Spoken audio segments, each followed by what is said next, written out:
家好，我是小蝶。今天呢，跟大家聊一下我的宠物。我平时是住在杭州，我在杭州养了一只鸡。养它是因为它的命也特别硬。是有一次我去一个路边的农贸市场买了一筐鸡蛋，上面还贴了标签，写着有机农产品。回家正准备放进冰箱，有一个蛋破壳了。真的有机。真的有机啊！我当时特别震撼，母性都被激发了，就好像这个蛋是我下的。我同时又有点后怕，我就在想，如果刚刚我真的把它放进冰箱，下一次我一打开冰箱，激动死了。好邪啊！我得恨自己一辈子。我后来就决定把它养起来当宠物。我去网上搜养鸡当宠物第一步要做什么，搜出来的词条第一个是养殖场需要准备什么样的条件啊？什么山清水秀，通风良好，我就把它养在阳台。然后我又搜了一下鸡要准备什么样的食物零食，搜出来的都是鸡做的零食。我都不敢搜什么鸡玩具、鸡爬架，感觉出来的不是鸡爬就是鸡架。鸡确实很容易让人想到一些食物，包括我在给它起名字的时候，我第一时间给它起的名字也叫黄焖鸡。然后养一个比较小众的宠物呢，就意味着它生病了，你不太好给它找地方治病，甚至你都发现不了它生病。我养了1个月，我才发现它的脸色不太好。脸想不到吧，鸡也有脸。我把黄焖鸡揣在兜里面，我带它去了宠物医院。当时前台非常的热情，问我你家毛孩子怎么了，我都不敢把我家毛孩子掏出来，我怕被旁边的毛孩子给吃掉。后来呢，宠物医院他们也没有什么办法，我就自己回家去网上找了一本禽类病理学，学了1晚上，学了20多种病。后来去网上一查，鸡的药1颗就可以治20多种病。我当然不太信任这个药，在我看来，1颗药可以治20多种不同的病，就相当于有1颗药可以同时治人的什么感冒发烧、脚气痔疮、ADHD。肯定不靠谱。所以我就买回来，我想着小试一下，真的把它给治好了。我后来还加入了一个养鸡当宠物的小圈子，我在里面呢给别人的鸡看病，他们都叫我鸡圈大佬。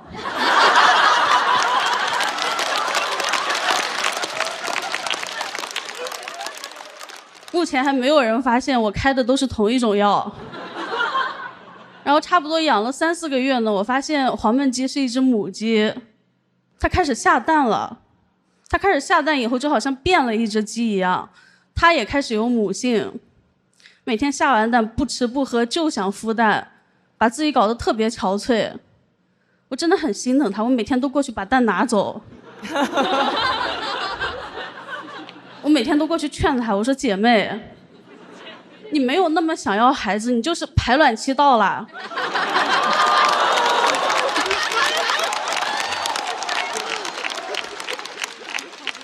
我说你先爱你自己吧。给鸡喂了点心灵鸡汤。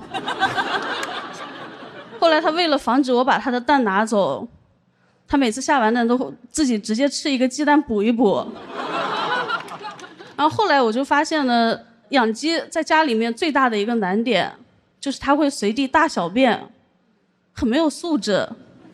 小的时候还能忍，但是根据质量守恒定律，鸡越大，鸡屎越大，而且它的活动范围也越来越大，就从我睡觉的地方一直拉到我吃饭的地方，拉完了。我每天下班回家，我都要在门口先呼吸一口新鲜空气。我甚至在家里面还贴了个标语，禁止随地大小便。当然也没有什么用，那些随地大小便的人或者是鸡，他们都是看不懂人话的。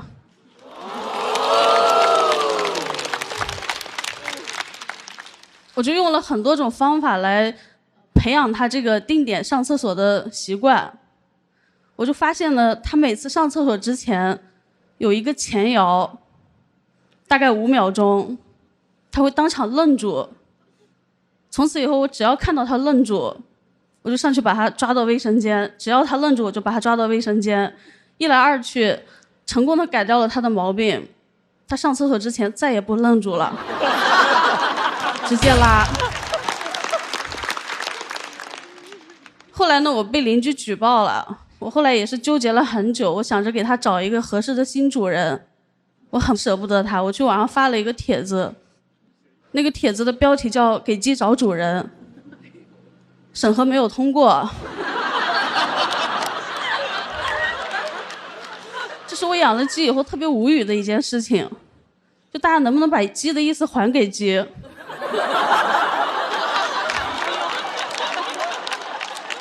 现在的互联网是不是对鸡这个字太敏感了？我反对用鸡来指代任何人，除非他随地大小便。我觉得可以叫那些随地大小便的人走地鸡。然后后来呢，我把这个帖子绿化了很多次，我最后改成了宠物鸡求领养，领养代替购买，同城面交，学生勿扰，到手不能刀。还是会收到一些很奇怪的私信，问我这鸡多少钱1斤。还有一个私信很奇怪，他上来就问我母性强不强，也没有主语，我以为在问我，我说我母性挺强的。后来我才知道，他手里面有一批科尔鸭的受精蛋，就是很贵的那种宠物鸭。这个人打算用一只母性比较强的母鸡来低成本的孵化，我当时就把他拉黑了。大家一定要记住，代孕是犯法的。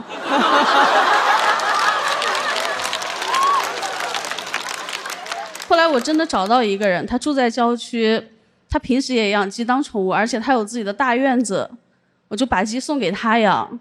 我没有想到送的过程也全是误会，我特意叫了一辆面包车、货车，司机打电话问我说你要拉什么？我说垃圾。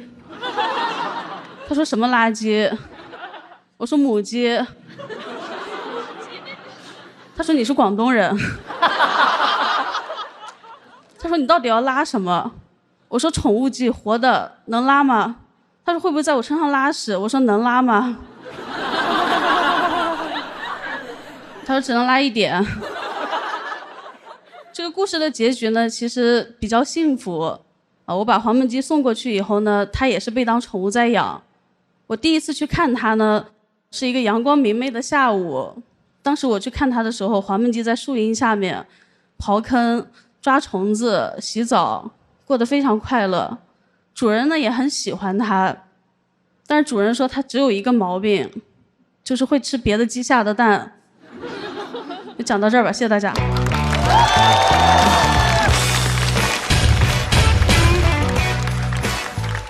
索票倒计时，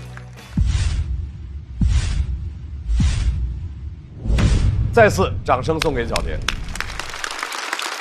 怎么想到第一轮是用这么一篇稿子来打比赛？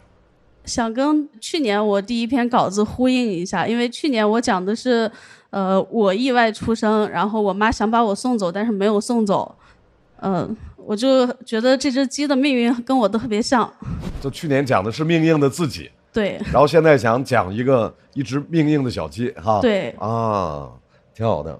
来，鲁豫，我是到后边袅袅拍完之后，我有一点开始想，我待会儿会要拍，它是一个真实的故事，命硬的小蝶和命硬的小鸡，但是我会把它当成一个寓言故事在听，因为你会发现他在讲一个动物的故事，然后他同时在不同的地方，他有一些他想表达的东西。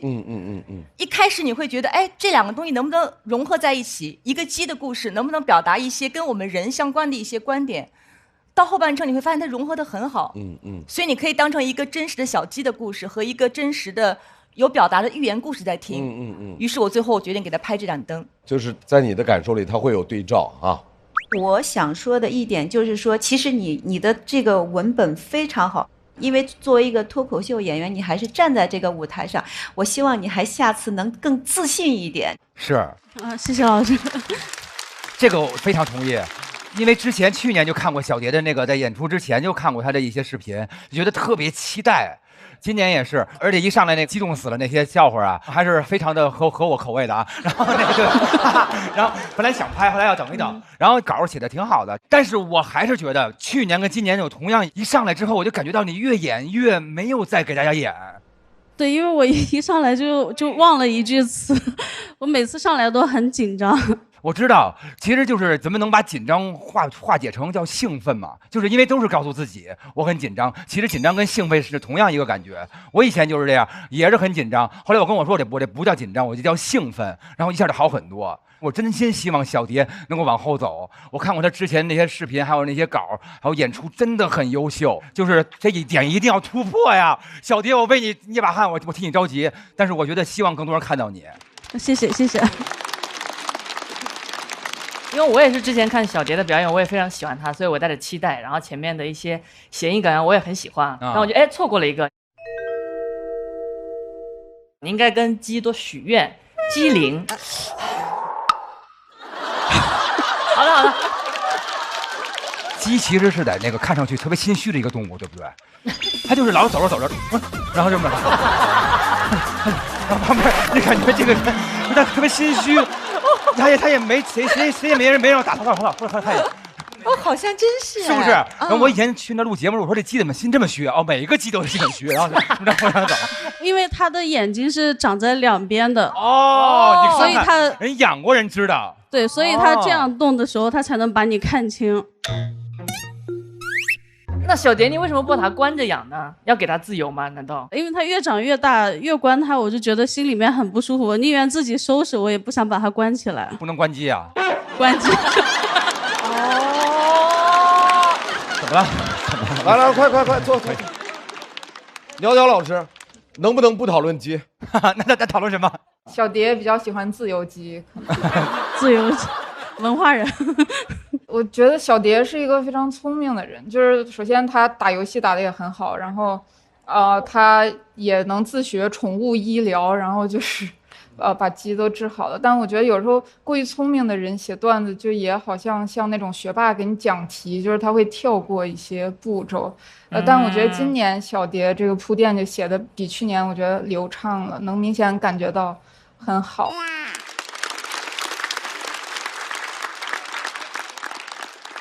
来，再次感谢小蝶给我们带来的精彩的表演。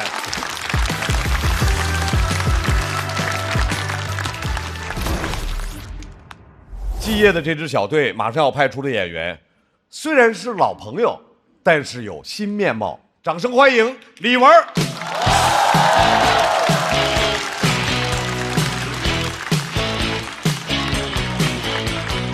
嗨，朋友们，好久不见，你们好吗？太好了，太想这个舞台了。今年我最大的一个变化就是上班了。唉，有了我人生中第一个领导，王总。我觉得我跟那些没有工作的脱口秀演员已经不一样了。我再看到他们在一块聊天，我都觉得哟，这不是无领导小组讨论吗？但我今天不会在这里骂王总啊。因为王总平时对我就可以说是已经非常不满意了，我再骂他要全职讲脱口秀了。我知道骂领导呢大家都爱听，但是我更爱我的五险一金。那为什么还是要讲呢？因为腾讯给的还是太多了。王总是个老登，很难沟通。话都讲不清楚，我在微信上问他，我说王总，明天的材料是要 PPT 还是 PDF？ 他说对的。我第二天直接给他一个 PPT， 那个 PPT 就叫 PDF。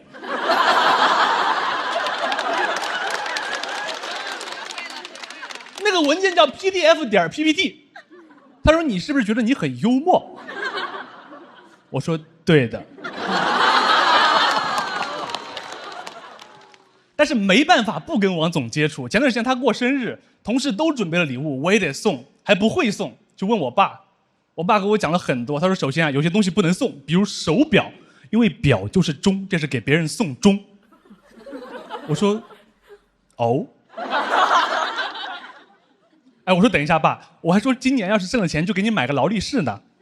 他说那不一样，你爸命硬。我其实觉得这种谐音的避讳很没道理。我看网上看到有人说梨子是分离，也有人说梨子是大吉大利，感觉好坏都看口音。我说这样说的话，我的表可以送给河南朋友。别人问这是啥呀？我说钟啊。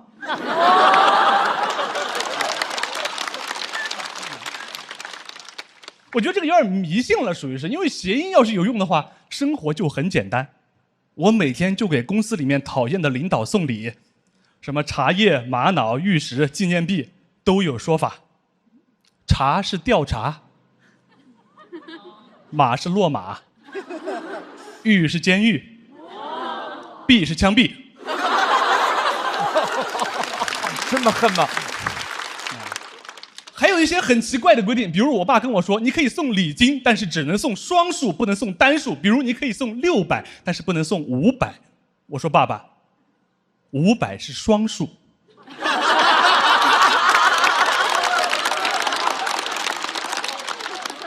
他说你懂个屁，这是人情世故。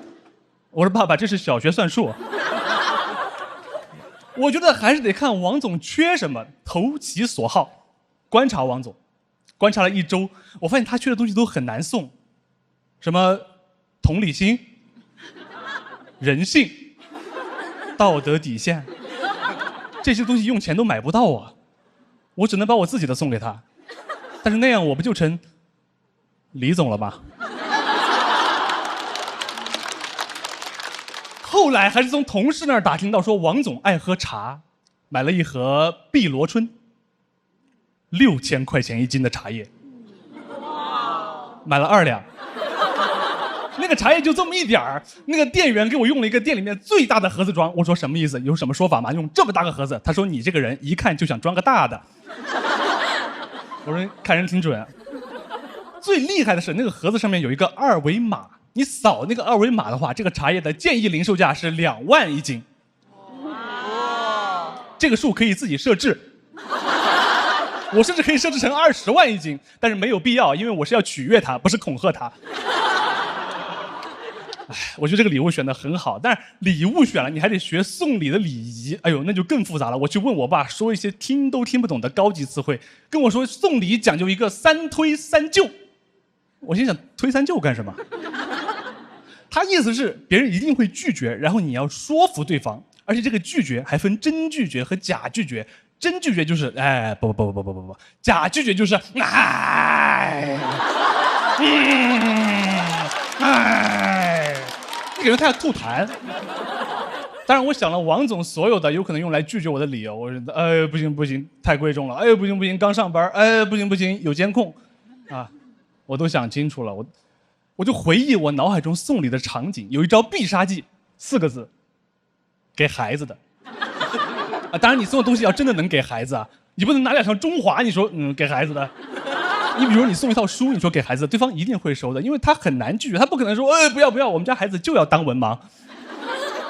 所以我想得很清楚，王总如果拒绝我，我就去找王总他爸。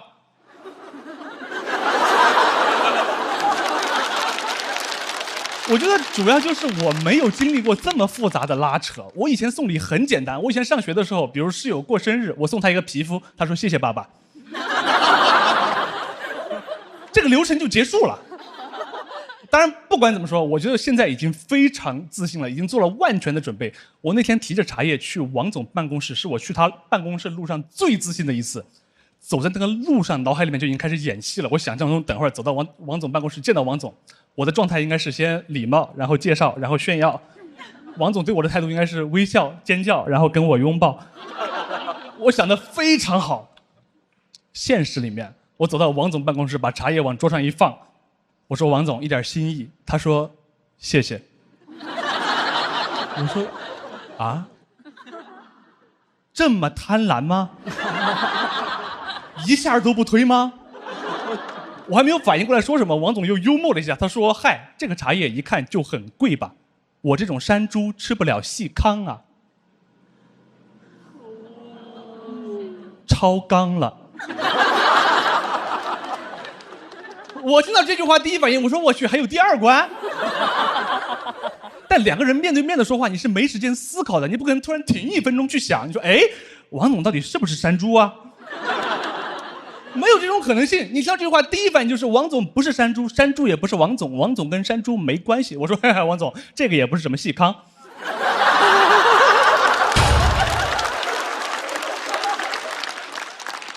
最荒谬的事情是，直到我写这个段子的时候，我才意识到这句话有多么的愚蠢。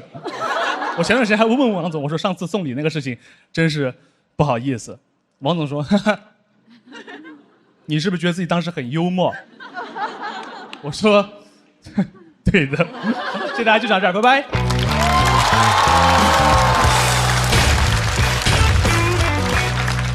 来，锁票倒计时。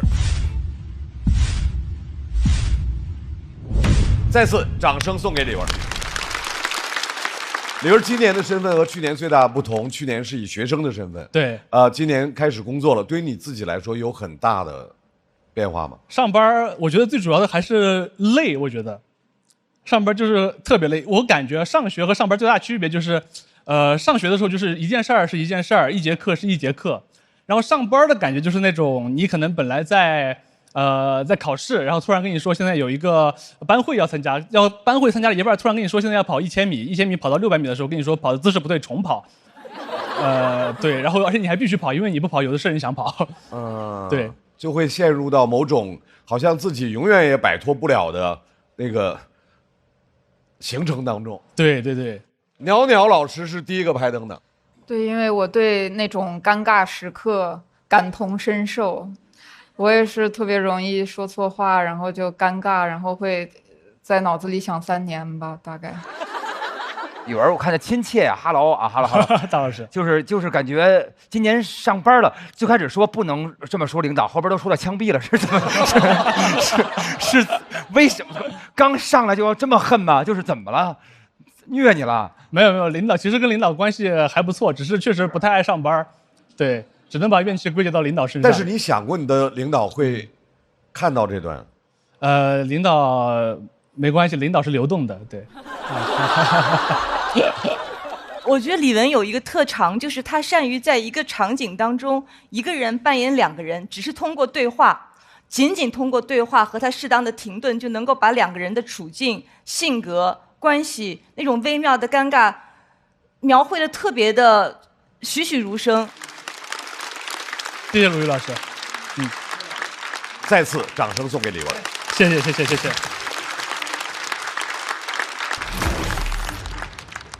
去年在这个舞台上跟我们大家分享了自己得乳腺癌的故事，那么他的生活在今年又会有哪些新变化？欢迎王颖。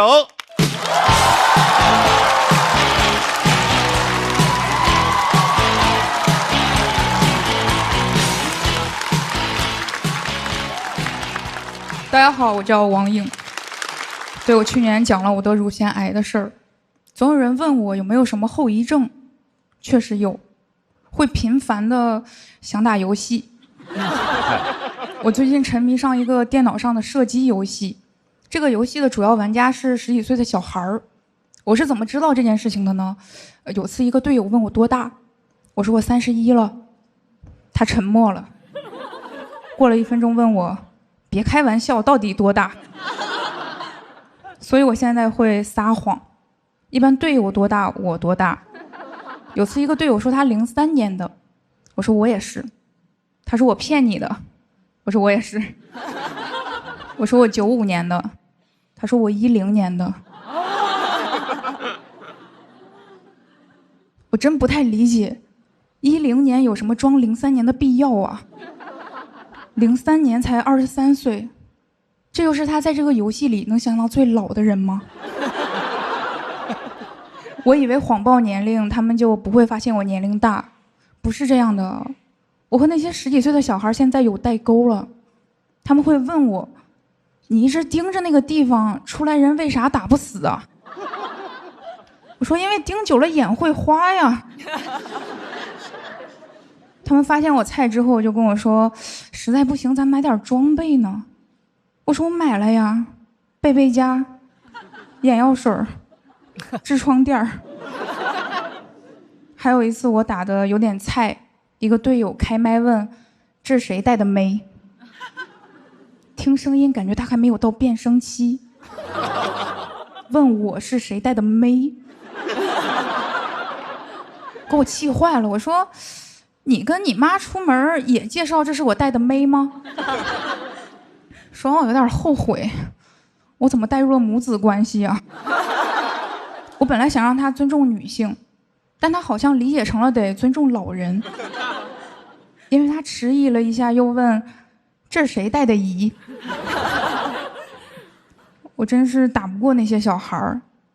有时候我就在想啊，支持未成年人防沉迷系统的那帮人，有没有可能他们不是为了小孩好，就是打不过输急眼了。成年人就是这样，面对不了自己的无能，就滥用自己的权利。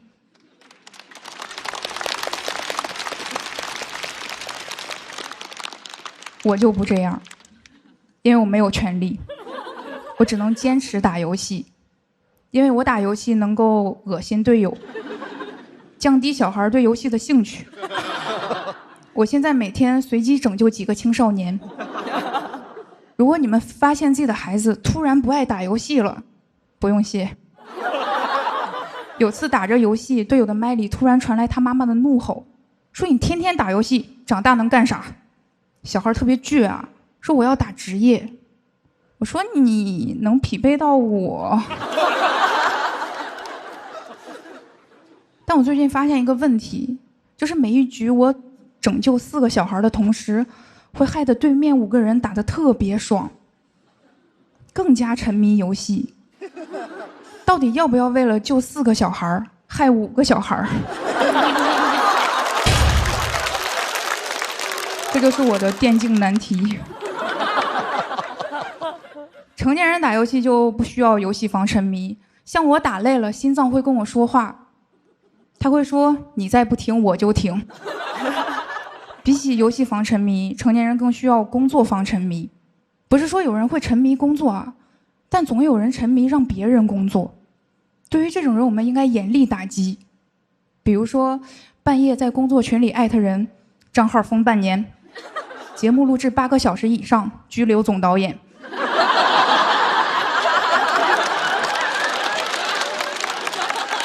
还有什么临下班了，老板说开个小会，直接抓走。但是不要当天抓走，因为会耽误下班。我们留着，等到团建的时候再抓走。普通员工自愿观看，管理层强制参加。凭什么老杀鸡敬猴啊？就应该杀猴敬猴。我最近打游戏还经常会感慨，我觉得打游戏最好的时间是10年前，其次是现在，因为现在打游戏没人管，小孩打游戏家长会担心他玩物丧志，而我已经30多了，刚得完癌症，每天坚持打游戏，听起来很励志。生病之前打游戏我还会责备自己，我想你快30了，一事无成还在打游戏。现在这一丝愧疚，之前生病手术的时候被医生摘除了。以前总听一寸光阴一寸金，生完病我觉得人应该想干点啥就干点啥，凭什么人到30就得有车有房？我觉得人到30应该有盖亚 AK 和侦察 M4。这是啥呀？游戏的装备。我这个病得的真的是恰到好处，得轻了想不到及时行乐，得重了没时间行乐。我建议你们也开始及时行乐啊，不用非得亲自得病，你们可以从我身上吸取教训。万一有人问，你们就说我有一个朋友得了癌症，让我明白了人生苦短，应该及时行乐。不用客气啊，算我请你们的。我就讲这里，谢谢大家。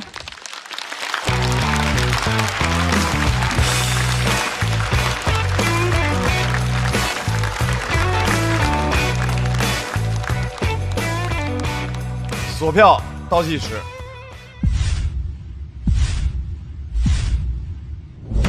再次掌声送给王颖。大老师打游戏吗？不怎么打，但周深好像打游戏对吧？哎，我是的，我打，我只打王者荣耀。啊，大家好，我是王者荣耀品牌代言人周深。哎呀，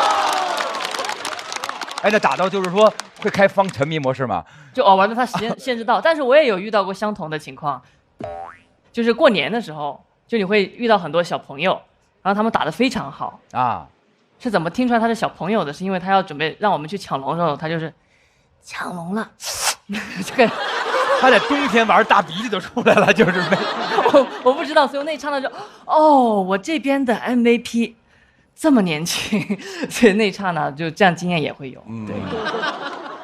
我要说我没拍灯的最后一个原因啊，先说这个问题，我就觉得笑话少，可能就是说咱们脱口秀有很多要说观点什么类似各种各样的，因为我对听观点这些东西吧，就是老感觉我就没法特别能听进去。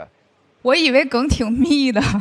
我其实认同大老师刚才讲的，还有一点，其实我期待想听到王颖，而不是那些小孩儿啊。我的期待在你这儿，但你大篇幅讲那些小孩儿，所以可能会有一些落差。这是我没有拍灯的一个原因。然后我们里面娘娘老师拍了，因为我觉得王颖是很有风格的演员，就是按英语的说法，这个风格叫 deadpan， 就是他不屑于去挑动情绪，他就是自己很冷静的说很多话，让人感觉癌症他也不在乎，游戏他也不在乎，观众他也不在乎，小孩他也不在乎。我觉得不在乎这些事儿特别酷，但是还有一种，他得扎住一种感觉，哇，就是那个点也得很狠，就扎到你的穴位才行。对我觉得这可能是比赛的问题，就这个风格肯定来比赛是比较吃亏的。但如果是每周上一个脱口秀演员那样演的话，我觉得是很容易被记住的。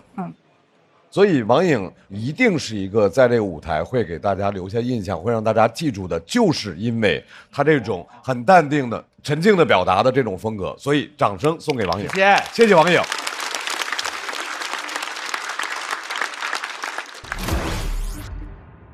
马上我们要请到的是要和他进行对阵的另外一组的朋友，也是老朋友了。每年一到了冬天就滑雪，到了夏天就比赛。脱口秀夏天来了，所以他又来了。让我们掌声欢迎季节性的脱口秀演员秋月。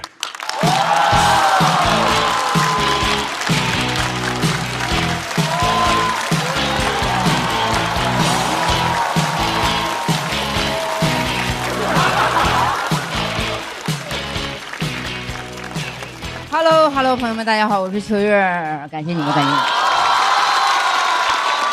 今天讲点不一样的啊，讲点我其他的故事啊。我曾经在工地工作过8年的时间。工地啊，对，你们还行，你们有质疑啊。我之前跟我朋友说，他没有任何质疑，感觉我就从工地出来的。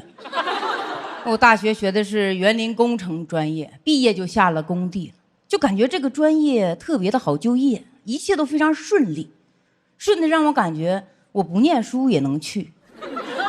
到了工地，一切都不适应啊！首先称呼就不适应，他们无论男女老少，在工地都是姓氏后面加工，张工、李工、王工，到我这儿邱工。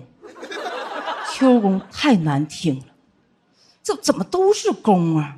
你就感觉工地的工，它就是公母的工，你都找不到任何词汇跟女性相关，要是有的话。那就剩螺母了。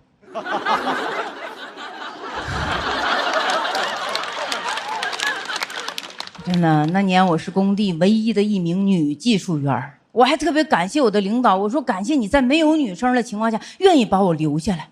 他说不用感谢我，你感谢你自己就行。我当初都没看出来。住宿也是，你也没看出来是吧？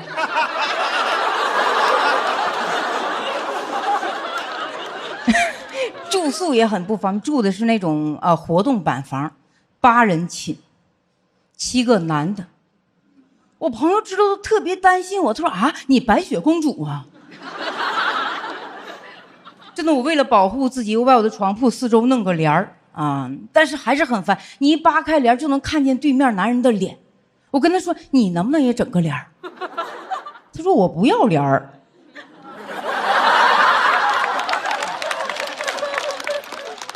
一到晚上，呼噜声就起来了。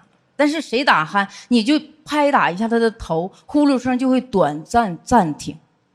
但是7个打地7个呼噜娃，你打不过来，你睡一宿觉把我这爷爷累得跟孙子似的。当然，工地上厕所也很不方便。我去的那工地只有男厕，啊，但是有男厕很奇怪，男生不怎么用。他们坚持就近原则。哎，整个工地最干净的地方就是男厕，给我憋得没有办法，我只能找那种大型的遮挡物来遮挡。我看到一个铲车，我就跑到他的后面，趁没有人的时候，我迅速蹲下。我蹲下了，铲车开走了。有一天我站在铲车后面，领导突然指着我说：“铲车司机不在，你赶紧过来给我开一下铲车。”我都不知道我有什么气质，就让他认为我会开这个铲车。还没等我拒绝，他就半推半就给我推到了铲车上，把门一关，给了我一个手势，走。我当时坐在那个铲车里往下看，我在想，我是不是会开这个铲车呀？我给忘了，想了半天没想起来啊。后来还是查手机，顺利把铲车开走了。铲车虽然开走，但是铲儿抬不起来，把工人辛辛苦苦挖一上午坑全给埋上了。领导吓坏，领导说：“你不会开呀？我看看你天天在铲车后面转，我以为你会开呢。”当然，就是工地待久了，整个人会变得十分的无趣。我每天的生活不是修路就是栽树，就我真的。我会在我朋友突然聊美食美甲的时候，就冒出一句：“我说你知道银杏吗？”他说：“我知道啊，银杏的弱点吗？”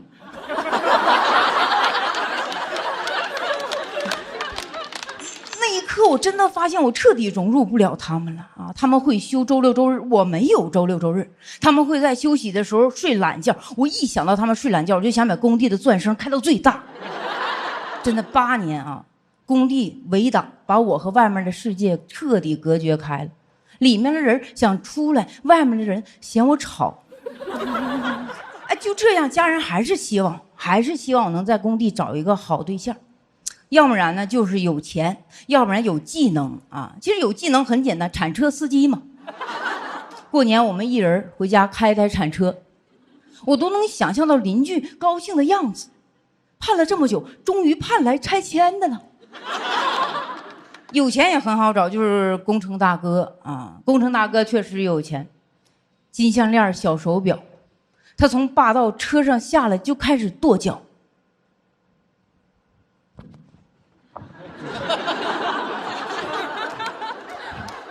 我不明白为什么一定要跺这2只脚。工地本来灰就大，一下车人没了，大哥。而且他那个脚走2步，永远撇得像那个路由器的天线。你走到旁边，你都能踩他脚上。我都没有办法跟他想象我怎么样跟他步入婚礼的殿堂。我得完全的内八，才能和他的外八高度契合。我们生来就八字不合。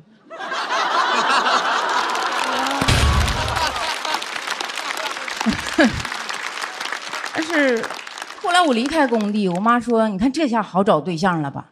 其实我妈不知道，其实8年的工地生活早把我气质给培养出来了。我跟相亲大哥吃饭，大哥说：“你吃啥？”我说：“啥快吃啥。”大哥说：“你干啥的？”我说：“我之前干工程的。”这话说完，我比那大哥还大个。大哥很好奇：“你做什么工程？”我说：“吃完饭领你去看看。”我选了一个我做过最好的工地。我跟他一起走到工地门口，我走到那个小区门口，小区保安一下就把我认出来了。他说：“不是业主不让进。”那天我回家的路上，整个人就变得非常的失落。我就在想，小区回不去了，青春也回不去了，我都不知道如何跟这些人证明我这8年到底干了些什么。这时候正值是春天啊，柳絮纷飞，漫天的杨树毛毛。我后面的人突然打了个喷嚏，他就说：“这是破树，谁栽的？”我笑了。那一刻我就明白，咱青春虽然回不去了，但每年的春天，你们都会想起我。讲到这里，谢谢大家，我是秋月，谢谢大家。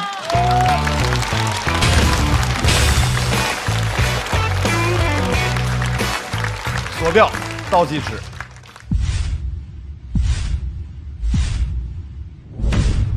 再次掌声送给秋月。秋月在工地待了8年。对对对，8年，然后才去做滑雪教练。对，因为行业寒冬了嘛，就滑雪去了。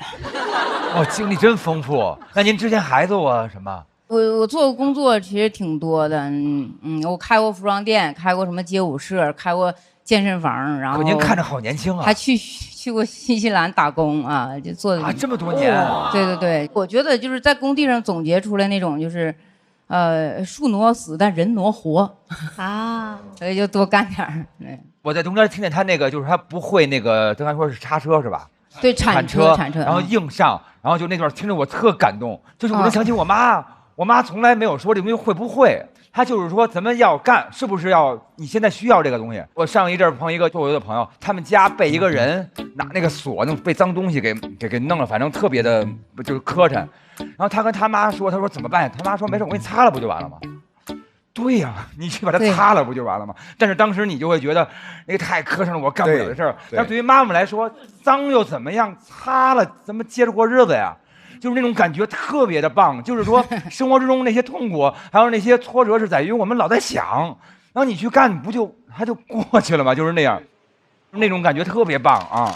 对，秋月挺好的。他讲这8年的生活，其实这8年应该挺累的啊，是吧？也挺难的。但是他就用这么轻巧的方式，就是去弄，就把这个讲出来了。对，我觉得秋月的观众缘很好，但是我听的过程中，我会觉得有一些内容我还想再听得细致一些，比如说你住在工地、住在板房里和另外7个人住在一起，那这个我觉得心理上会很复杂的。我觉得他既是你的工作伙伴，但另一方面你们又很不一样。对吧？然后你肯定也会有紧张，我觉得观众听了心里也会稍微有一点紧张。我觉得只靠一个白雪公主这个事情好像还不足以完全把这个感受过去。而且我也很好奇，就是你这8年是怎么克服这样的困难的？就是你肯定也有很有成就感的时刻，然后你肯定也有就是大家一起做成项目的那个时刻。对，就是想听到更复杂一点的东西。明白明白。它的结尾特别好。我是在北京，北京这过去2个月，简直大家就封了各种小毛毛。是。但他说每年春天这毛毛一起，你就会想到我，你就想到天哪，那这个人8年的辛苦时间，他可能干的很多事儿，如今是让我们想起来是带着一种异样的情绪去想的。那它意义在哪里？可是它非常重要，它没有回归到一个特别宏大的一个被提升了什么情绪的一个给拔高了一个结尾，它带着有一些好笑，有一些心酸，它就意味深长啊。我觉得可能是个人还是感官的问题，就感觉稍微就还是有一点点距离感。可能有一些细节要么就没有说的那么透，然后有些地方没有那么的把它就是那个点把它撑得更大一点点，就刚好又到一点的时候又差一点了，可能就到下面一个了。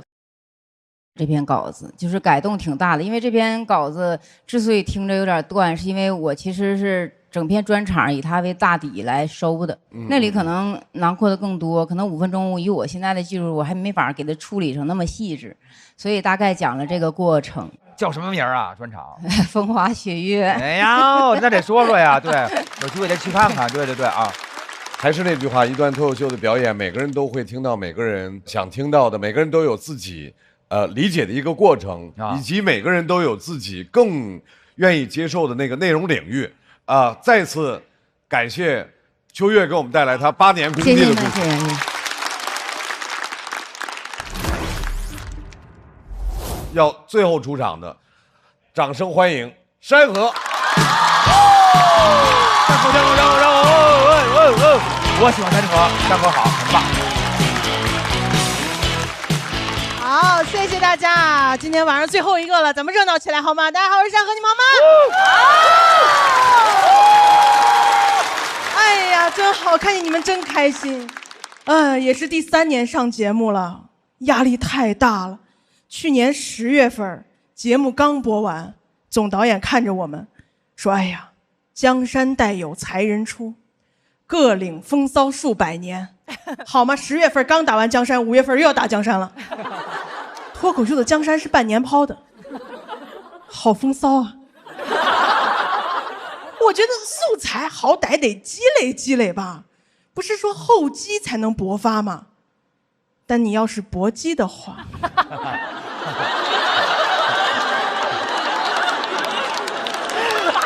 什么东西？薄积确实挺好看的。别管了，我现在也疯了，我这2天太焦虑了。我前2天心慌、手抖，呼吸困难。我奶奶觉得不对劲儿，开始打我。谁？出来！是不是他爷爷？我说不是，是的话早还手了。后来知道是有一点点焦虑症了啊！不要担心，焦虑症现在太普遍了，很多人都有，每天担心害怕嘛，害怕有问题，害怕出错，害怕被骂，所以焦虑症又叫上班了。我也反思了，为什么现在物质条件好了，我反而越来越焦虑了？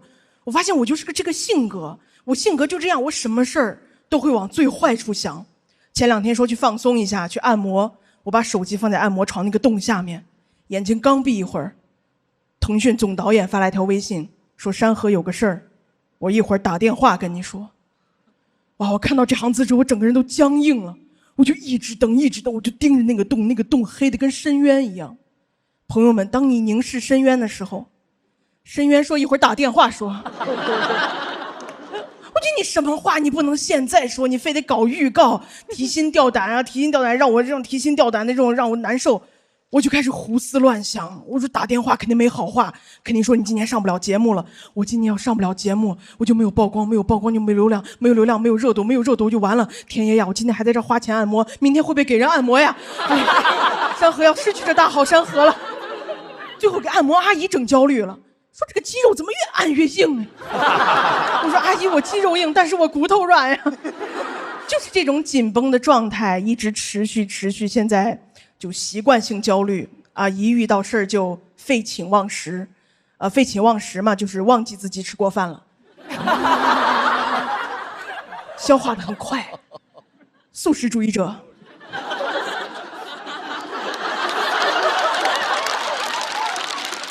反正吃这方面咱不操心，我主要是睡不着，我觉得睡不着不能叫我熬夜，睡不着应该叫夜熬我，对吧？我被夜熬夜把我熬，我感觉我那个床底下就是有火，一躺下就开始烤我，不然为什么不停地翻面叹气、出油，还会发出那种下油锅的声音。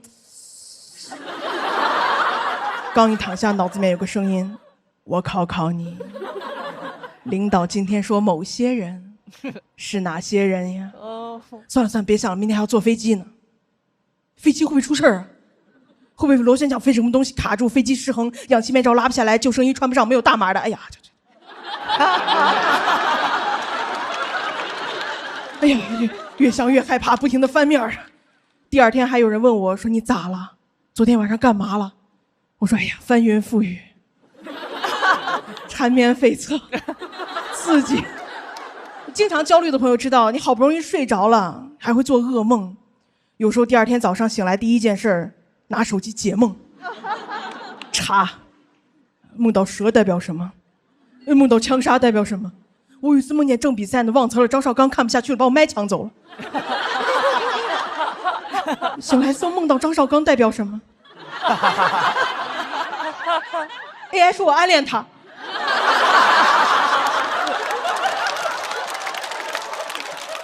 我朋友特别好，劝我说：“哎呀，人要学会接纳自己，对吧？你没流量就没流量，不好笑就不好笑，淘汰就淘汰。”我说：“你能闭嘴你就闭嘴。”我没有这样的心态，我每天说的最多的一句话就是怎么办呀？这怎么办呀？这咋整啊？我感觉我们这种焦虑型人格也有自己的 MBTI， 我称之为 IODK 型。就是要多 K， 好多 K， 好多 K， 好多 K， 好多 K。我羡慕人家那种 IKQN 型，哎，괜찮아，没有人告诉过我괜찮아，没有人告诉过我没关系的。我爸妈都是告诉我你完了，这点小事干不好你完了啊，也跟我说过没关系的，就这事儿你靠你自己吧，咱们家没关系的啊。我前2天刚回家，我爸说你看拖鞋不摆好，屋子不收拾，你这样下去会有非常严重的后果。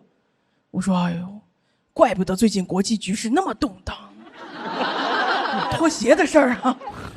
我也跟我妈聊，我说妈，我最近很焦虑，我的未来，我的收入，我的人际关系。我妈特别认真看着我说，你最近是不是胖了？你胖了不好，你胖找不着对象，妈天就塌了。这就是我们家，每天都是杞人忧天啊，每个人都是杞人，每天晚上都是杞人奇妙夜呀，哎呀。杞人奇妙夜，哎呀。其实我今天站在这儿啊，我不是想跟大家喊口号说，哎呀，不要焦虑啊，我们应该怎么消除焦虑？焦虑真的是消除不了的，尤其对我们这种人来讲，你消除了眼前的焦虑，还会有更大的焦虑。我现在回头看，什么成绩不好、容貌焦虑、身材焦虑，现在看简直就是微焦，外焦里嫩，美拉德式焦虑。现在加上什么收入、健康、未来、人际关系全焦了，糊过顶。不行，听不得糊这个字，艺人现在。真的，所以我觉得啊，网上最近有一句话说得很好，说过来了就好了，对吧？什么叫轻舟已过万重山？我觉得如果实在跟我一样焦虑的朋友，咱们轻舟可以先停一停。我最近就想当几天两岸猿声啼不住的猴，就叫，就发泄。谁再跟我说你这样下去就完了，我说对。一会儿打电话给你说妖怪。谢谢大家晚上和谢谢你们。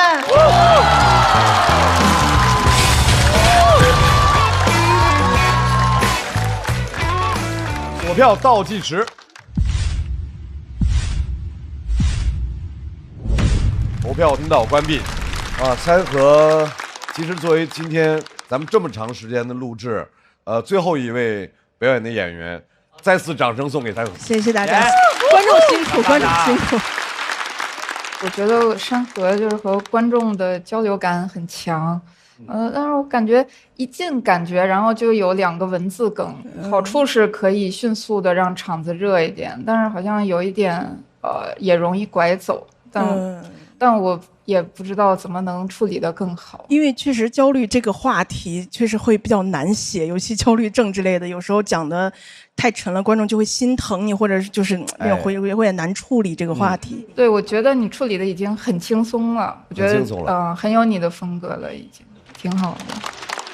我每回都特别支持山河的所有演出，对吧？我就觉得很好，但是我老觉得你这个什么焦虑这事儿是真的，就是还是你看上去感觉。我这个人就是很难受，就是你明明长了2个小酒窝，别人看你都在笑，但是其实脑子里面在烤脑花，你知道吗？就是很焦虑。对，我特共情你那个点，就是我常年录节目，我真的不想录节目了，我已经累了。然后但是我就想，我如果不录的话，是不是就是说，然后现在好像有机会录，然后如果不够录的话，到时候就没得录了，感觉就人生就完了，怎么样？所以后来我就终于明白了，焦虑就是我被我自个儿想象吓坏了，对不对？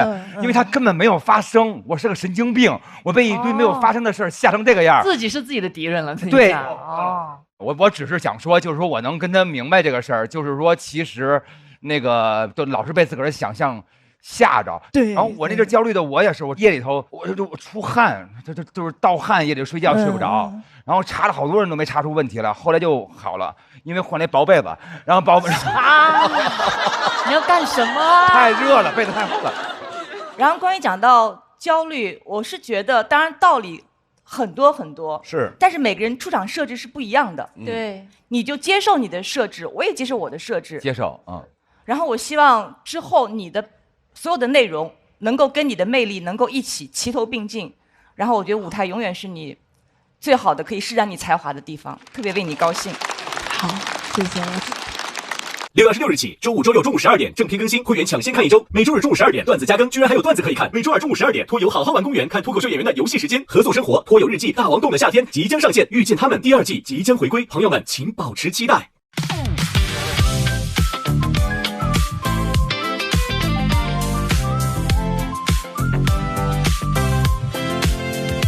你又带着着冷笑话出现。幸好只有我懂你的笑点，不用解释，一个眼神到位，不用装完美，做自己才最宝贵。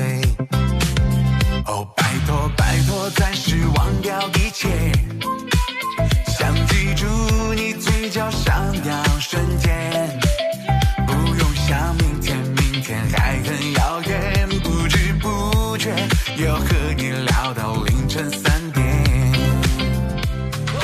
烦恼往外跑，今夜有你们真好，这是我们的约定，祝你今夜过得开心，就要朋友朋友哦朋友，就要和你聊一整宿，就要笑声传遍海洋和银河，就要快乐快乐快乐，就要朋友朋友哦朋友，就要感受此时此刻，就要和你一起躺在沙发高歌，就要快乐快乐快乐。